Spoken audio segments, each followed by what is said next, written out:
شب برات کی مبارک رات 2 دن کے بعد آنے والی ہے۔ اس مبارک رات میں جتنا ہو سکے ہم لوگ عبادت کریں، اللہ سے دعا کریں، مغفرت طلب کریں۔ یہ بخشش والی رات ہے، رحمت والی رات ہے۔ اللہ تعالیٰ اس رات میں خاص رحمت اپنے بندوں پر نازل فرماتا ہے، بخشش فرماتا ہے، مغفرت فرماتا ہے۔ حضور علیہ الصلوۃ والسلام کے ارشاد ہے کہ اس رات میں اللہ تعالیٰ، ایک قبیلہ ہے، قبیلہ کلب، اس قبیلے کے پاس بکریاں بہت زیادہ تھیں۔ ایک بکری میں کتنے بال ہوتے ہیں کاؤنٹنگ کرنا پاسبل ہی نہیں ہے، ناممکن ہے کاؤنٹنگ کرنا، اتنے بال ہوتے ہیں ایک بکری کے اندر۔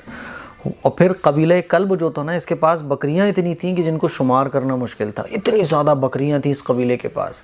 حضور علیہ الصلوۃ والسلام کا ارشاد ہے کہ اللہ تعالیٰ شب برات میں قبیلہ کلب کی بکریوں میں جتنے بال ہیں نا، اس سے زیادہ لوگوں کی مغفرت اللہ تعالیٰ اس رات میں فرماتا ہے۔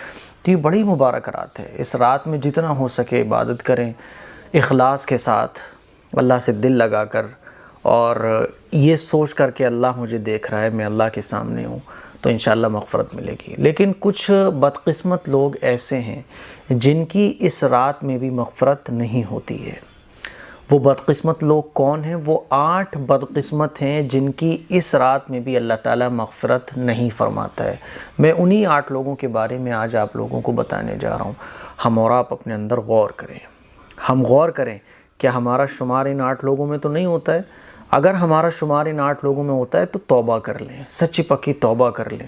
توبہ سے اللہ تعالیٰ ہر گناہ معاف کر دیتا ہے۔ پھر آپ توبہ کرنے کے بعد اس رات میں عبادت کریں تو اللہ تعالیٰ آپ کی مغفرت فرما دے گا۔ سمجھ رہے ہیں؟ تو آج یہ میں 8 بدقسمت لوگوں کے بارے میں بتانے جا رہا ہوں۔ اللہ تعالیٰ سے دعا ہے کہ اللہ تعالیٰ ہمیں ان بدقسمت لوگوں میں شامل نہ فرمائے۔ نمبر 1، المشرک، شرک کرنے والا۔ شرک کرنے والا ایسا شخص ہوتا ہے کہ جس کی شب براءت میں مغفرت نہیں ہوتی، بلکہ شرک کے بارے میں تو قرآن مجید میں بھی ہے نا، ان اللہ لا یغفر ان یشرک بہ ویغفر ما دون ذلک۔ اللہ تعالیٰ شرک کے علاوہ ہر گناہ معاف فرما دے گا۔ شرک کس کو کہتے ہیں؟ اللہ کی ذات میں اور اللہ کی صفات میں کسی کو شریک ٹھہرانا۔ روزی کون دیتا ہے؟ اللہ، لیکن وہ یہ سمجھتا ہے کہ یہ مورتی بھی مجھے روزی دے دیتی ہے، یہ درخت سے بھی مجھے روزی مل جاتی ہے، یہ قبر میں جو دفن ہے یہ بھی مجھے روزی دے دے گا، تو یہ شرک ہے۔ اولاد کون دیتا ہے؟ اللہ اولاد دیتا ہے۔ اب کوئی سمجھ رہا ہے یہ مورتی کے سامنے میں جھکوں گا تو یہ مورتی مجھے اولاد دے دے گی، یا یہ قبر میں جو دفن ہیں یہ مجھے اولاد دے دیں گے۔ تو اللہ کی ذات میں اور اللہ کی صفات میں کسی کو شریک کوئی ٹھہرا رہا ہے، اس کو مشرک کہا جاتا ہے۔ تو نمبر 1، المشرک، مشرک کی بخشش نہیں ہے۔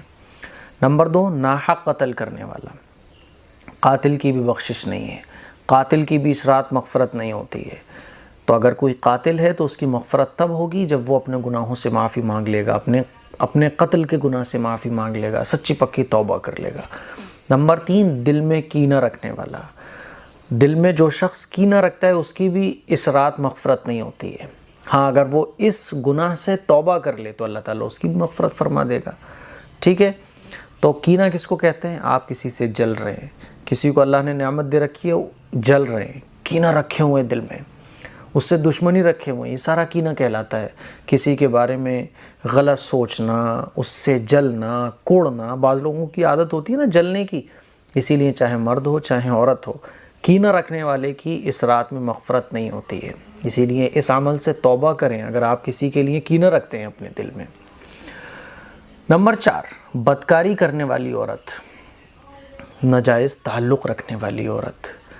اگر کسی عورت کا کسی مرد کے ساتھ ناجائز تعلق ہے، غلط تعلق ہے، بدکاری وہ اس کے ساتھ کرتی ہے، زنا کرتی ہے، تو ناجائز تعلق رکھنے والی عورت کی بھی شب برات کی رات بخشش نہیں ہوتی ہے، مغفرت نہیں ہوتی ہے جب تک کہ وہ توبہ نہ کر لے۔ تو آج کل تو یہ بہت چل رہا ہوتا ہے، ناجائز تعلق کسی نہ کسی اینگل سے ہمارا کسی سے ہوتا ہے۔ پاک دامن عورتیں بھی ہیں، لیکن ماحول اتنا خراب ہو گیا ہے کہ ناجائز تعلق ہے۔ اگر جسمانی تعلق قائم نہیں ہو پا رہا تو فون سے تعلق قائم ہے، غیر محرم سے بات چیت چل رہی ہے، یہ سارا کا سارا جو ہے نا وہ بدکاری تو نہیں ہے لیکن بدکاری کی طرف لے جانے والے اعمال ہیں، اسی لیے اس سے توبہ کریں۔ بدکار عورت کی بھی نا، بدکاری کرنے والی عورت کی بھی اس رات مغفرت نہیں ہوتی ہے۔ نمبر 5، قطع تعلق اور رشتے توڑنے والا۔ کوئی اگر رشتہ داری توڑتا ہے تو رشتہ داری توڑنے والے کی بھی اس رات مغفرت نہیں ہوتی ہے۔ رشتہ داری توڑنے کا مطلب کیا؟ وہ ہم سے نہیں رکھنا چاہتے تو ٹھیک ہے، ہم نے بھی ان سے نہیں رکھنا۔ انہوں نے ہمارے یہاں شادی کا کارڈ نہیں بھجوایا، ہم بھی ان کے یہاں شادی کا کارڈ کیوں بھجوائیں؟ وہ ہمارے یہاں اب نہیں آتے، ہم بھی ان کے یہاں نہیں جاتے، تو رشتہ داری توڑ دی۔ اسی لیے اگر آپ رشتہ داری توڑ رہے ہیں، کسی سامنے والا رشتہ دار اگر غلط ہے اسے غلط رہنے دیں، وہ اپنی قبر میں جائے گا، اس کا نام اعمال اس کے ساتھ ہے، ہمارا نام اعمال ہمارے ساتھ ہے۔ کوئی اگر ہم سے نہیں رکھنا چاہ رہا ہے تو بھائی نہ رکھے وہ، لیکن رشتہ داری جوڑنے کا شریعت میں حکم دیا گیا ہے، اسی لیے سلام دعا، مل گئے تو خیریت لے لی، اتنا تعلق رکھنا بہرحال لازمی ہے۔ بیمار ہو گئے تو خیریت لے لی، بس یہ نہیں کہ بالکل اس سے الگ تھلگ ہو گئے ہم، بالکل آنا جانا بند، فون کال بند، سب بند، تو یہ رشتہ داری توڑنا کہلاتا ہے۔ تو نمبر 5، رشتہ داری توڑنے والا بھی، اس کی بھی شب برات میں مغفرت نہیں ہوتی ہے۔ نمبر 6، المسبل ازارہ، شلوار، تہبند، کپڑا ٹخنوں سے نیچے لٹکانے والا۔ اگر کوئی شخص اپنے کپڑے کو، پینٹ ہے، پاجامہ ہے، شلوار ہے، تہبند ہے، لنگی ہے، اپنے کپڑے کو ٹخنوں سے نیچے رکھتا ہے تو اس کی بھی اللہ تعالیٰ اس رات میں مغفرت نہیں فرماتا۔ ایک حدیث میں تو یہ بھی آتا ہے کہ اللہ تعالیٰ ایسے شخص کی نماز قبول نہیں کرتا جس کا ازار ٹخنوں سے نیچے ہوتا ہے۔ ٹھیک ہے، ہاں آپ اوپر رکھنا چاہ رہے ہیں، آپ تو اوپر رکھنا چاہ رہے تھے ٹخنوں سے اوپر، لیکن وہ غفلت کی وجہ سے یا بے خیالی میں کپڑا نیچے آ گیا ٹخنوں سے، تو اس میں گناہ نہیں ہے۔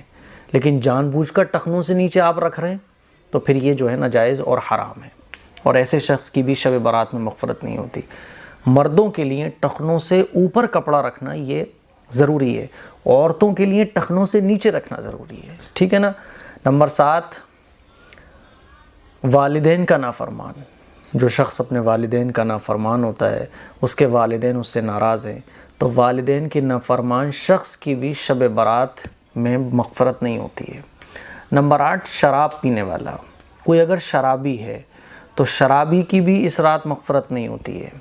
تو یہ 8 بدقسمت لوگ ہیں جن کی شب برات میں بھی مغفرت نہیں ہوتی ہے۔ ہاں اگر یہ توبہ کر لیں اپنے اس گناہ سے، یہ 8 گناہ کرنے والے اپنے اپنے گناہ سے اگر توبہ کر لیں تو اللہ تعالیٰ پھر ان کی بھی مغفرت فرما دیتا ہے۔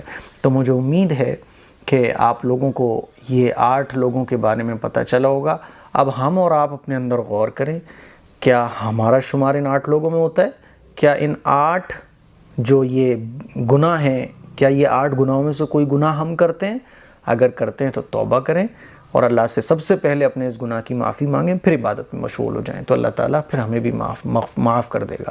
اللہ تعالیٰ سے دعا ہے کہ اللہ تعالیٰ ہم سب کو شب برات کی رحمتیں اور مغفرتوں سے نوازے، اور شب برات کی جو فضیلت ہے وہ ہم سب کو نصیب فرمائے۔